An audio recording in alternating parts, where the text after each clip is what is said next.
चौधरी निर्मल सिंह जी के आह्वान पर एकत्रित हरियाणा डेमोक्रेटिक फ्रंट के सभी सिपाही साथी, हमारे नेता आदरणीय चौधरी निर्मल सिंह जी, मेरे भाई बिट्टू जी, और समय को बचाने के लिए मैं यही कहूँगी, हमारे सभी इलाके के गांव से आए पंच सरपंच, हमारे नेता, हमारे युवा साथी और महिला शक्ति और मीडिया के जो हमारे साथी यहाँ पर आ जाए हैं, ये जो लड़ाई है मैं समझती हूँ और मैं शायद सही से कहूँगी कि यहाँ पे एकत्रित एक एक व्यक्ति आज ये लड़ाई सभी के लिए लड़ रहा है, हर किसान, हर देशवासी के लिए लड़ रहा है। तो आप सब का यहाँ आने के लिए हार्दिक धन्यवाद, और चौधरी निर्मल सिंह जी का भी, जिन्होंने हमेशा से किसानी, खेती और हर सामाजिक मुद्दे को उठाकर रखा है। ये हम जानते हैं कि जिस दिन से आज तक इस मुद्दे पे सबसे ज़्यादा आंदोलित किसान रहा है और किसान यूनियन ने उनका एक जो है नेतृत्व किया है इस मामले में।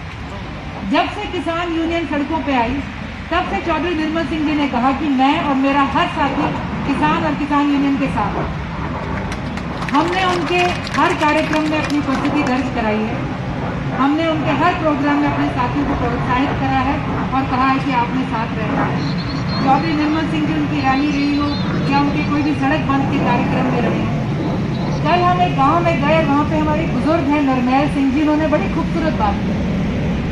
उन्होंने कहा कि लड़ाई में जब लाठी उठती है, एक लाठी उठे तो टूट जाती है, कई लाठियां जुड़ के उठे तो वो फिर वो लाठी टूटती नहीं। और हम समझते हैं कि आज हरियाणा डेमोक्रेटिक फ्रंट जो अपने झंडे के नीचे आज एक किसान, किसानी, खेत और देश और व्यापारी और मजदूर और आड़ती को बचाने के लिए इस लड़ाई में उतरा है, तो आज हमने भी अपनी लाठी किसानों की लाठी के साथ जोड़ी है। और आने वाले समय पर ये बात सही है कि इस सरकार ने, मुझसे पहले आपको सबने बताया, इस सरकार ने हर कानूनी पेचीदगी को इस्तेमाल किया आपके ऊपर ये काला कानून लागू करने के लिए। ना जाने क्या बात है कि हम इस सरकार के चेहरे को पहचान नहीं पा रहे या पहचान गए पर मानना ही नहीं पा रहे। जब से ये सरकार 2014 से आई है, इन्होंने किसानों के ऊपर हाथ आते ही डाला था। आपको याद होगा 2014 में सबसे पहले आते ही इस सरकार ने भूमि अधिग्रहण नियम ढीले करे, उसमें मुआवजे कम करे, नौकरी का प्रावधान हटाया, किसान अगर ना करे तो वो कोर्ट नहीं जा सकता। अगर किसी कंपनी ने आपकी ज़मीन ले ली, वो 10, 15, 20 साल तक ज़मीन लेके बैठी रहे, पर फैक्ट्री या प्रोजेक्ट ना चालू करे तो उस पर किसी तरह की कानूनी कार्रवाई नहीं होगी। ये सारे प्रावधान उसमें उल्टे करे गए जो किसानों के प्रतिकूल नहीं थे, मतलब किसानों के अगेंस्ट थे, कंपनियों के अनुकूल थे। तब भी इसके बारे में पूरे देश में बहुत बड़ी लड़ाई लड़ी गई। ये प्रस्ताव सदन में पेश किया गया, इसलिए पारित नहीं हो पाया। अब की बार लोगों ने बची खुची कसर पूरी कर दी। पिछली बार हमने देखा किसान फर्टिलाइजर की लाइनों में धक्के खा रहा था, बीज की लाइनों में धक्के खा रहा था, ट्रैक्टर पर जीएसटी सबसे ऊंची स्लैब लगाई गई, जो कहते हैं लग्जरी गुड्स, ऐशो आराम की चीज़ों पर लगता है 28%, वो भी लड़ भिड़ कर कम करवाया गया। जो फसल बीमा योजना है, दुनिया का शायद सबसे बड़ा स्कैम, ये आने वाले समय पर प्रूव होएगा जब भी इसके अंदर छानबीन होगी। 3 सालों में मात्र प्राइवेट कंपनियों ने लगभग 73,000 करोड़ रुपया प्रीमियम ले लिया किसानों से, और कुल भुगतान शायद उस टाइम तक 16-17 हजार करोड़ का ही था। तो समझिए प्राइवेट कंपनियों ने घर बैठे बैठाए आपके अकाउंट से 50,000 करोड़ से ऊपर का मुनाफा कमा लिया, जिसे कहते हैं हींग लगी ना फिटकिड़ी और रंग चोखा प्राइवेट कंपनियों को मिला, किसानों को क्या मिला। लेकिन ये सरकार बहुत तेज है, इन्हें पता है चुनाव के टाइम पे आके एंड किस तरह से कुछ 4 दाने करने हैं, सबका ध्यान बांटना है, किसी न किसी मुद्दे पे विभाजित करना है और किस तरह से चुनाव निकाल लेना है। आज फिर इन्होंने सरकार बनते ही, अब की बार सदन में पारित नहीं हुआ किसी तरह से, इन्होंने राष्ट्रपति से ये कानून लागू करवाया कोरोना की इमरजेंसी में, पर इसका कोरोना से कुछ भी लेना देना नहीं। कोरोना के लिए आपको इमरजेंसी संशोधन करना था तो ऑक्सीजन की फैक्ट्रियां लगाते हैं, हजारों करोड़ पीएम केयर फंड में जो इकट्ठा हुआ है, लोगों को पारदर्शिता से दिखाते हैं इसको कहाँ इस्तेमाल करा है, वेंटिलेटर की फैक्ट्रियां करते, नए टेम्परेरी हॉस्पिटल खड़े करते, लेकिन इन्होंने भंडारण और किसानों के ऊपर प्राइवेटाइजेशन, अनुबंध, कॉन्ट्रैक्ट फार्मिंग थोपने का बहाना बना लिया।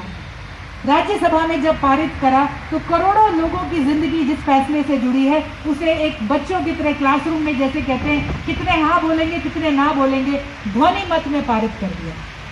उसमें भी संविधान में प्रावधान था, एक भी राज्यसभा का मेंबर अगर कहेगा एक भी कि मुझे मान्य नहीं तो वोटिंग लेनी पड़ेगी।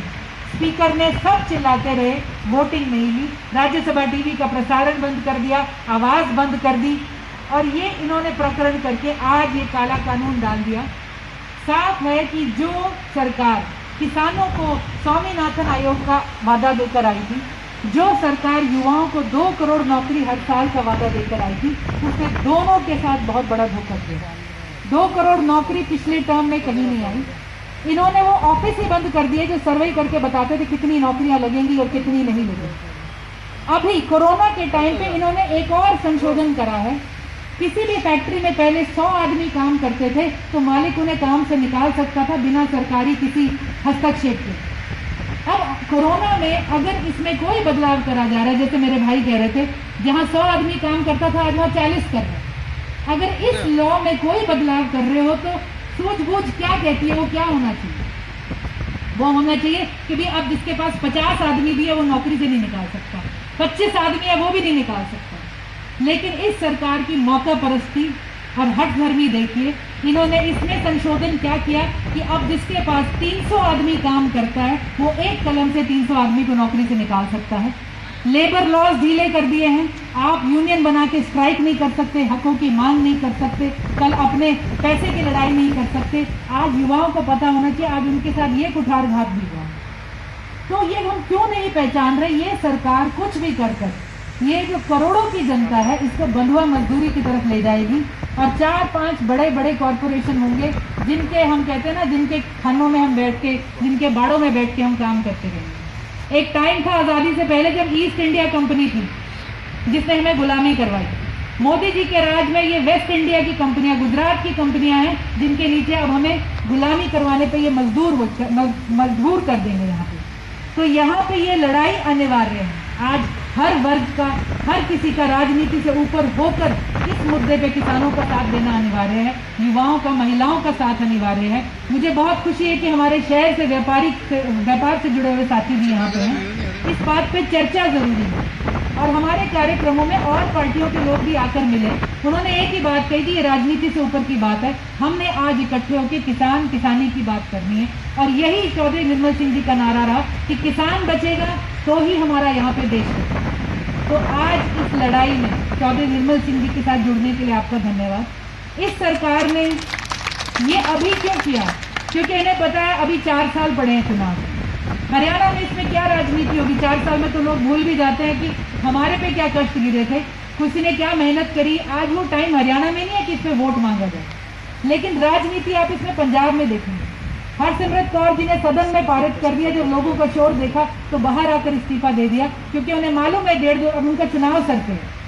अगर हरियाणा का चुनाव भी 1.5 साल दूर होता तो आप देखते सभी सहयोगी दल आज सड़कों पर, जो आज सत्ता में बैठे हैं, सड़कों पर खड़े हैं।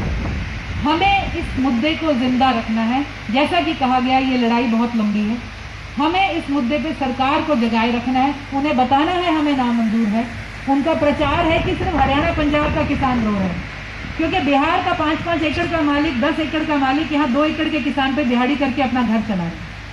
हम परेशान इसलिए हैं कि हमारा भी वही हाल होगा जब मंडीकरण यहाँ का खत्म होएगा। हमारे बच्चे कहाँ दिहाड़ी करेंगे? आज हमारे साथ बिट्टू चावला जी भी हैं, आज हमारे साथ आरती भी हैं, आज हमारे साथ स्टूडेंट्स भी हैं। ये चर्चा चलनी चाहिए, ये लड़ाई चलनी चाहिए। आज हम उठा रहे हैं, कल कोई और उठाएगा। भाजपा सरकार ने ये पूरा खेल इसी हिसाब से खेला है कि किसान यूनियन किसान कितने दिन करेगा? 1 दिन, 2 दिन, 10 दिन थक जाएंगे, बच्चे बोर हो जाएंगे, इधर उधर हो जाएंगे, ये थक के हार जाएंगे और फिर भाजपा अपने हमेशा के अंदाज में क्या करेगी? अगले चुनाव से पहले आपकी बम्पर खरीद होगी, गांव में कॉलोनियां आ जाएंगी, छतों के कुछ पैसे मिल जाएंगे, कुछ नौकरियां निकल आएंगी, किसानों के अकाउंट में 2-2 हज़ार आएगा। हम तो कह रहे थे बोनस आएगा, सुना है 3 हज़ार डालेंगे आपके अकाउंट के अंदर।